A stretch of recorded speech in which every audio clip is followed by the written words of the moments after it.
We are live. Hello, humans. Dr. Sarah Happening here with Performances Happening. And today I'm so excited. We are kicking off our speaker pre-conference interview speaker series for the Art and Science of Health Promotion, which is going down at the end of March here in Colorado Springs at the Broadmoor. And we are kicking it off today with Patty de Vries. I'm going to read a little bit here. She is a Chief Experience Officer at Living Well USA. Patty is a longtime leader in neuroscience-based leadership, neuroliteracy, and energy management with deep experience supporting leaders through stress, burnout, and high-pressure environments. She'll be speaking at the conference on neuroscience-based skills for high-performing leaders, and we're going to dive into how understanding the brain can help leaders lead with more clarity, calm, and confidence. If you're interested in joining us this March, you can learn more and register at, and I'm going to also have this in the description, wellnessalliance.org/health promotion. And the speaker lineup this year is absolutely phenomenal. And it's not one of those like huge conferences where everything's going on at the same time and you don't get to like be present, because I know a lot of conferences are like that. So I am super excited. If you don't have your ticket, go get your ticket. And it's going to be my first time at the Broadmoor. So I'm very excited about that as well. Cool. Okay, Patty, thank you so much for being here. I have your bio as well, so I'm going to read it. I was stalking Patty on the interwebs this morning, putting these questions together, and I'm super impressed, and we have a lot of overlap that we can dig into. And then I have questions that I prepared for her. So quickly, I'm reading her bio. Okay, as the Chief Experience Officer at Living Well USA, Patty is a pioneer in integrating neuroscience, positive psychology, and nature-based practices to elevate leadership and well-being. A former Stanford University wellness leader, she developed engaging programs supporting thousands of faculty, clinicians, and staff. Earlier in her career, she founded Time Out Services, Inc., a nationally recognized wellness company serving clients including Google, Yahoo, Cisco, and TiVo. Patty is the author of The Soft Side of Success and Living Well Within, Awakening Your Energy, Healing Your Life, and Remembering Who You Are. She is a contributing author on the topics of physician well-being and neuroliteracy. During her time with the Stanford Medicine Physician Wellness Team, she co-created the original Stanford Medicine model of professional fulfillment, now used by organizations across the country. A 9-time NCAA All-American and 1988 Olympic trials competitor in track and field, Patty holds a BA degree in psychology from Stanford and a master's degree in health promotion management.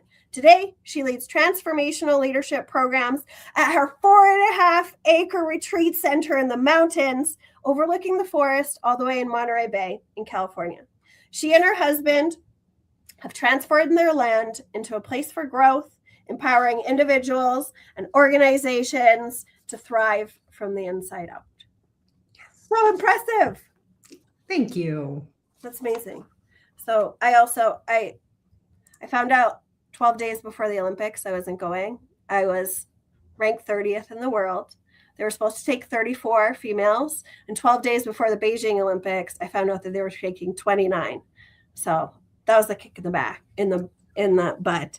And then also, one of my life goals is to have a wellness retreat center. So I'm just so excited to pick your brain on some of that stuff. Obviously, we're going to stay conference themed. We're going to go off a little, but this is great that I have you locked in here and I can ask you also all these questions. Okay, so you've been working at the intersection of neuroscience, leadership, and well-being for decades now. What first pulled you into the brain side of performance versus just do the healthy thing? That's a really good question. I think it's been many years of a broadening of awareness to how powerful our brains are. I remember being, 12, somewhere in the range of 12 to 13, 14 years old, where I would sit in my last class of the day, and so often I would convince myself I was too sick to go to practice. And here I was already, in 8th and 9th grade being recruited to some top universities that back in the 80s didn't understand that I was not ready for college yet. I was in 8th and 9th grade, but I would convince myself that I was too sick. I remember times having somebody, feel my forehead. I was convinced I had a temperature, and I would, in that moment when they'd be like, "You're fine," again, "You're fine, you can go to practice," that I would say, okay, if a friend called and asked me to take a road trip someplace and I got excited, would I be fine? And in that moment, I knew it was something weighing me down. I didn't understand what it was, but I knew that if I thought about something else, I would immediately feel better. And that was back in Grand Forks, North Dakota, preparing for a practice. And I had, oftentimes that experience where I could change what I thought about something and it would shift my entire body chemistry and how I felt about going forward. And so it was that. And then I thought about it for a lot of years. And then I remember seeing at one of the HERO conferences, the Health Enhancement Research Organization, about 15 years ago, the above and below the line conscious.is, and understanding where we are. Are we in a place where we're feeding ourselves positive energy and positive words and positive information, or are we allowing ourselves to stay stuck in negativity and in judgment? And I still remember in college, it was my freshman year, and some things had gone wrong and some people had disappointed me and done some things that, to the small town girl in North Dakota, I thought were just not very nice. And I remember going to my coach at the time, and he simply said, "No one can make you upset without your permission." And he was so calm about it. And I was so angry that he didn't understand. But it stuck with me. And it stuck with me all these years. And now with the resurgence of neuroscience and diving into that and the understanding of our brains, I believe it's the most powerful thing we can do for ourselves, is to understand our operating system. Yeah. No, I 100% agree. And I'm talking a lot online or to clients and whatnot, and trying to kind of burn into their brain that our brains don't want us to have success. Our brains just want to keep us safe and alive. And all they're doing is repeating the way that you thought, the things that you've had. Like 95% of, we think we're in control of our brain, but it's all on autopilot.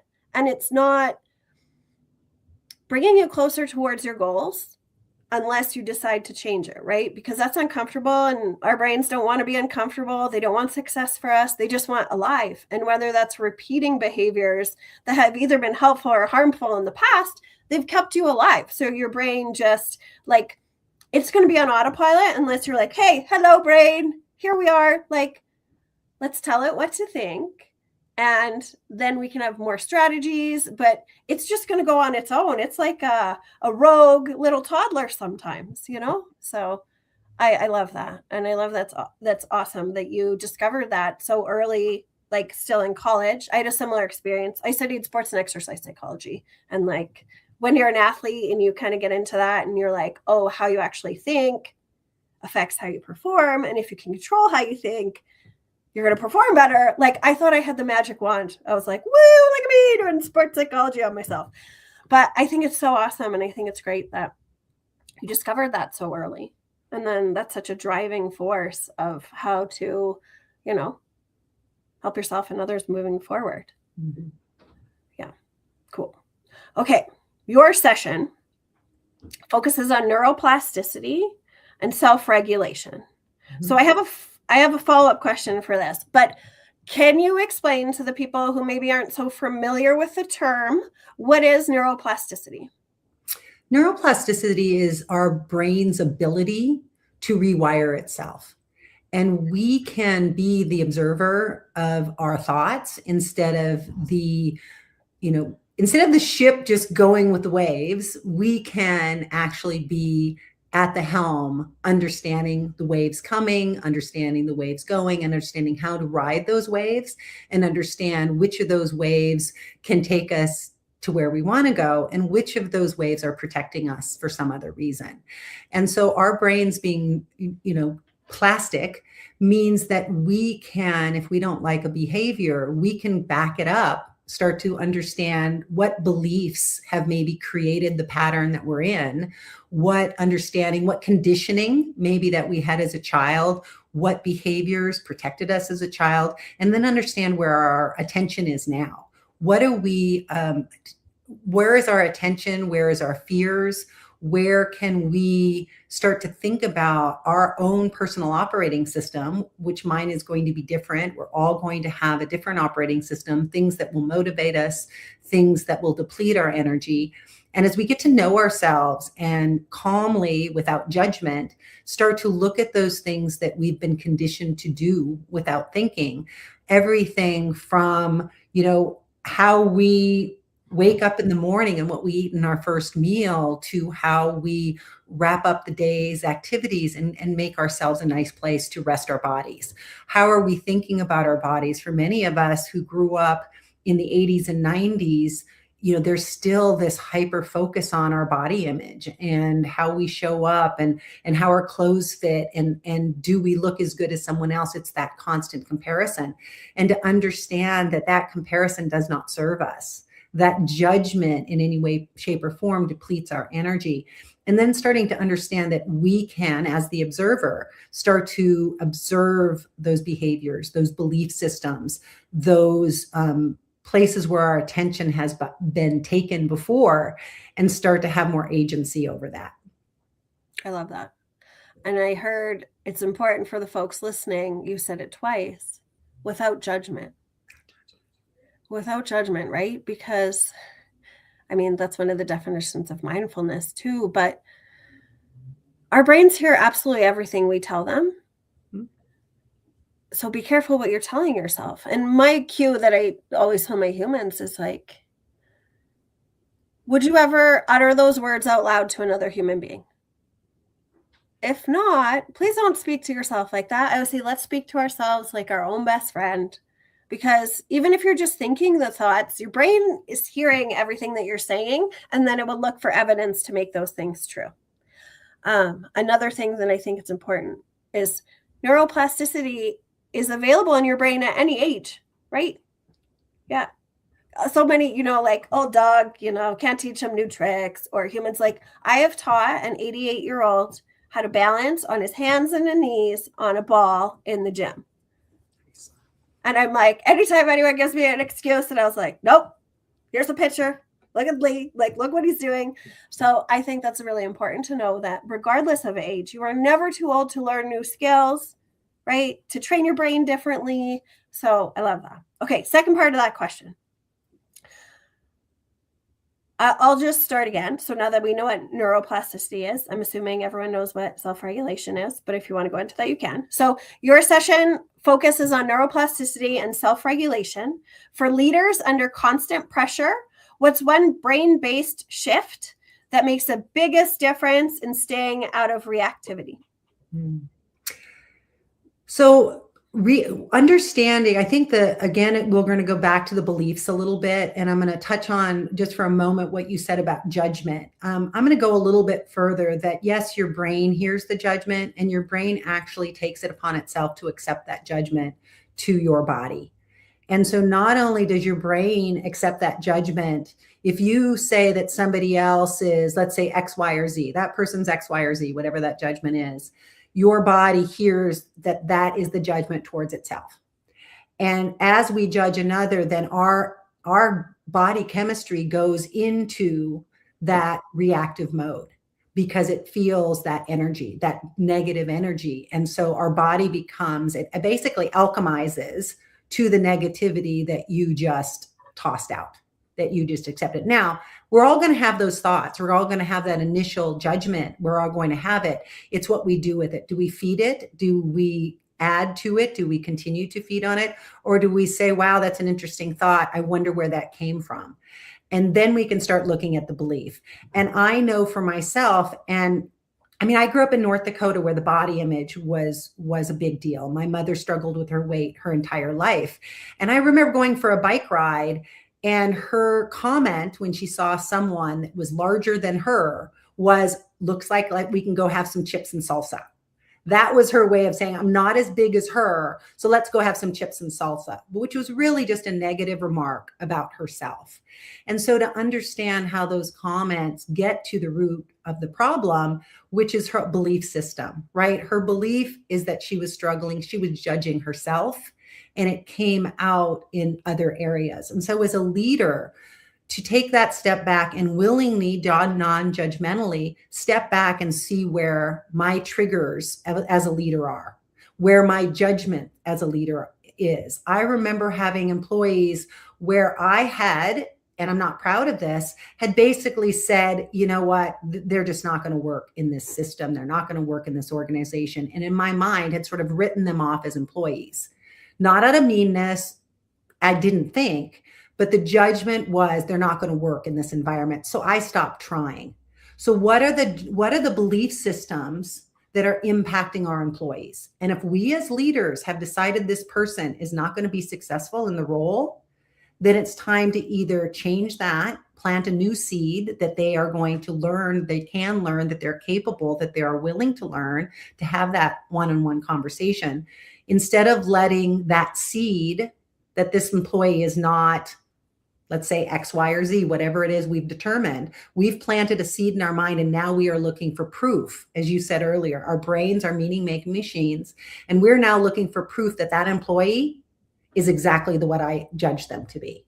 And so as leaders, how many even non-present, unconscious thoughts and beliefs do we have about employees? Do we have the belief that employees are just lazy? I know a lot of leaders who have said that about their teams. Oh, they're all just lazy. Okay, as a leader, if you get to that point where you think an all or nothing, that your employees, all or most of them, or this whole team, then it's time as a leader to step out of a leadership role, because you are harming those people. You are actively looking, whether you realize it or not, for proof that that team, that program, that offering doesn't have value. And that's when people can feel that energy. People can feel that that is not a psychologically safe environment for them, because even if you don't say the words to them, people feel it. And that's the piece I believe as leaders we are forgetting, that we are not just in a relationship where you do a piece of paper, we coming back. We're emotional beings, and every single emotion impacts those around us and ourselves. Yeah. I mean, energy is huge. And I love how you said people can feel it. Like, if you do have these judgments about people, maybe, I mean, they might be doing everything right, but in your brain, you've already had this preconceived idea that they are a certain way. And the way that our brains work, you're going to look for evidence that way. So open-mindedness is really great, but it is, I know it's very challenging going in and helping leaders change. And when they say terms like, oh, my whole staff is, like lazy or whatever, leader, red alert, that's right. On you. Like, that is on you. So it's hard work.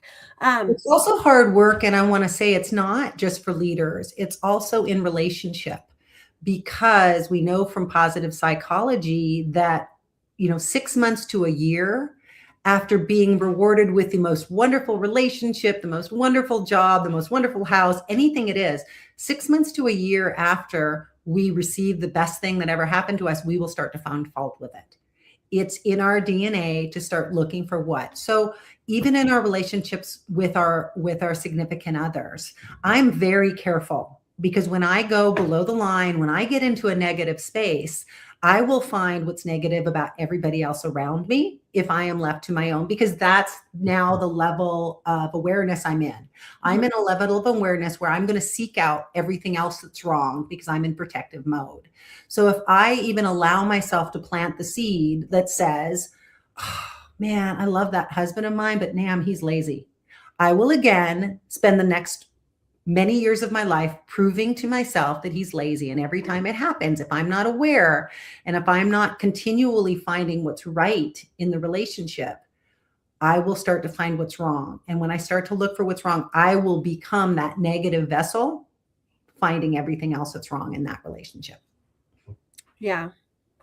Do you have any tips how to kind of stop that down spiral? I know I have things that I tell my humans, so I'm curious to hear yours. I know that the first step is acknowledging, that thought, that self-talk that you're having. Let's say that like husband is lazy. What would you say the next step after that would be to kind of shift that way of thinking? Well, to me, actually, the first thought is getting myself into a state where I'm not in fear mode judging another person. When I'm in the forest, and the reason I love nature is I've never once gone in the forest and said, "Oh, that tree is so ugly. Why does it bend that way? Why is that flat? Why is that like even the sticks on the ground, there's a reason for it. There's a season for it, right? That tree has lived and has now died, and this beautiful root is here, and it is healing itself at any time. And so I believe that actually the first is, yes, we need an awareness that we can be either triggered or our best self. And when we're in presence, when we're calm, and I like to say it, when we're our best, when we show up our best, which for me, I'm energetic, I'm creative, and I'm kind. If I'm not one of those three things for some reason, then it's up to me to figure out my shit before I go lay it on someone else, before I go react to somebody else's ideas or processes. And so for me, when I feel triggered, when I feel that I'm in judgment to myself or someone else, it's because I have the belief that I'm only as good as my body can feel. Then I bring myself out to nature. Finding nature and understanding who I am at my best will then help me to identify when I start sliding into that reactive negative place. And as a leader, I've actually had conversations with high level physicians, some across the country. And at one point I had a conversation with one who literally described the department chair as abusive, because he would come in, he would yell and scream about what was or wasn't going right. He would leave and the next day not even remember it and bring everybody donuts, and not understand that when he came in lashed out, again, we're mind-making machines, we're meaning-making. He comes in, all these 10 people or 20 people are in, oh my gosh, what did I do to make that happen? And we start looking for the negative and we start making meaning of it. Maybe he just had a fight with his significant other this morning and we did nothing. But until we have some way of putting that back together and understanding that, and even if he lashes out and he had nothing to do with you, do you really want to be in the firing line next time he comes in? Or are you going to start playing safe? Yeah. And that's the piece that I think we've been missing in our organizations. I think that leadership, many really well-intentioned people have been promoted because they were good at doing their job, but they don't understand the dynamics of human beings and humans in connection and flow with each other. Yeah. Yeah. It makes sense. I have a very similar vein of thinking, but it makes sense why you have such a nature component. And I have a bunch of questions that we should stick to the session title, but I want to dive into the nature and your retreat center and all of that stuff, because I also like nature and plants and trees. And you're exactly right. Like I never go to the mountains and go for a hike and I'm like, yeah, look at that tree doing its tree thing, and even like a muddy trail or whatever it is, you're just so grateful and grounded and thankful. And it's a different, as humans, we're not meant to sit at a desk for 8 hours a day, sitting still with like impeded blood flow to our lower half and all of these. Technology is moving so fast and we are so connected to it and it's affecting us whether we realize it or not. And I think nature is such a huge, it's like the magic wand. Like there is no magic wand, but I would say, and I'm sure you agree, like one of the fastest ways to get yourself regulated, to get yourself calm, out of stress, reduce your cortisol, all those things. You kind of answered this question. Let's see what my next question is. Okay. Nature is a huge part of your work. I know you just said getting into nature is a really good way to regulate yourself and find some clarity. But is there a way? What is the biggest benefit? And this is going to be open for you to promote your retreat center. And how can nature kind of help in a way that like the workspace, the corporate space, like what's the magical thing about your retreat center that you can help with corporate stuff, with leaders, with performance, with all the stuff? But talk about your retreat center and how that helps. Yeah. So I've been here for 21 years, 22 in April. And it started out and it was a place that even the realtor didn't want to show me. He was like, you don't want this place. It's like, you just don't want it. It's near the freeway. It's like overgrown. And so I said, well, can one of your associates show me the property? And he said, no, you don't want it. And so I drove up here. The gate was open. I came up, I knocked on the door, and I, built a relationship with the owners and made them an offer and found a real estate agent that would write up the contract and give me some money back for the improvements. So it worked out really well to be able to do that. And it just became this blank canvas for me. It was this huge building with no, it was an industrial building when I bought it. It had a car maintenance shop on the lower level. And it was never meant to be a retreat space. But in 2020, my dad died. I had back surgery. And I started walking the property when we got sent home for COVID. I didn't have physical therapy, so I just started walking the property. And as I walked it, I slipped a few times, and I decided to add some stairs so I could access more of the property. And since that time, I've now put in over 500 stairs. I've made trails that go all the way around the property. And I find that when especially high level, stressed out, successful people come, and I ask them to go on a silent hike, to put their phones in their pockets, to just take a walk and to see what they notice.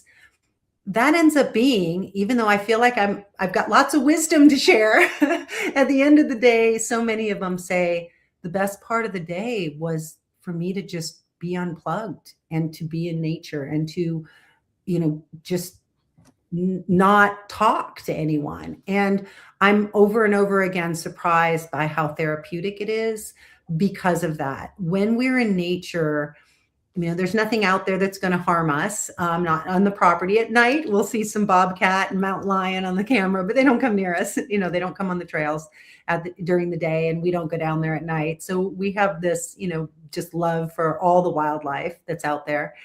And just being in there, feeling the breeze, feeling the calm, our bodies remember who we were meant to be. We were meant to live in harmony with the earth. My great-grandparents were farmers in Minnesota. They worked the land, they tilled the land. I still remember using their outhouse and the Sears Roebuck catalog as the toilet paper. We were meant to be outdoors, as you said, not sitting in chairs. And so I'm not saying that we need to stop working. What I am saying is that can we find a way to regulate ourselves more fully while we're in the office, taking those breaks, having conversations about our need as human beings to be in nature, to be regulated, because we've gotten ourselves overstimulated to the point we don't recognize what coherence feels like. And so a big part of my work is working with other people who have the tools that can help people bring themselves into coherence, because not everyone has 4.5 acres to go out and just go get lost in the woods between phone calls. But our bodies, and I know this from being an athlete, I'm sure you do too, when we close our eyes and we imagine that we're in the forest, when we hear some sounds, or if and I'm going to bring some bay leaves to art and science. So everyone in my session will get to smell the bay leaves of the forest. When we have a smell of something that's from nature and we relax into it, our bodies do not know that we're not in the forest. And so we can use these tools, and there's so many amazing tools, knowing that we can be the observer of the thoughts that create us suffering, and then starting to recognize how those thoughts change our body chemistry. That's the future of leadership, and to understand and accept responsibility for the flow or the disruption that we create as leaders. Yeah. I love that. And you're using neuroscience to trick the brain with visualization. And yeah, your brain does not know the difference. They've done a lot of studies on athletes who are in recovery, and they actually have like attached, my brain is full of sinus stuff, so I can't remember the word, but the little things that they put on your muscle that analyzes muscular contraction. And they said they've done a lot of studies where looking at if the athlete is just visualizing their training, they're getting the same contractions in their muscles as if they were actually doing it with their muscles in real life. Like the brain is such a powerful, powerful tool that's plastic that can recreate those new wirings. So I think that's amazing. Yeah. And we get to harness that as we get to understand it. This is what I believe is human evolution. We have, until 2009, when Norman Doidge wrote the book on our brains that showed the world that we can change them, we had believed that at 26, we sort of stopped maturing. And so we're in this incredible time period where we can take the wisdom of, the most wonderful writers that the world has ever known to start to understand the power of our brains. And neuroscience is here now to help us prove it. And so all of these tools that each of us have and that we're bringing to art and science are helping us to understand our brain. You're going to be hearing from Kyra Bobinette. Her and I have begun a friendship out here in California because we live very close to each other, but didn't even realize it. And so we're going to get so much information about our brains, about the new science of thriving. And I'm so excited that we're going to be able to have all these kind of conversations. Yeah. Yeah. No, it's very exciting. I think that if you have any interest in neuroscience, the brain, and performing optimally and at your best, you need to be at this conference. I wrote down when your session is going down. It's going down 11 a.m. on Wednesday, the 25th. And if you want to learn more, you definitely need to check it out.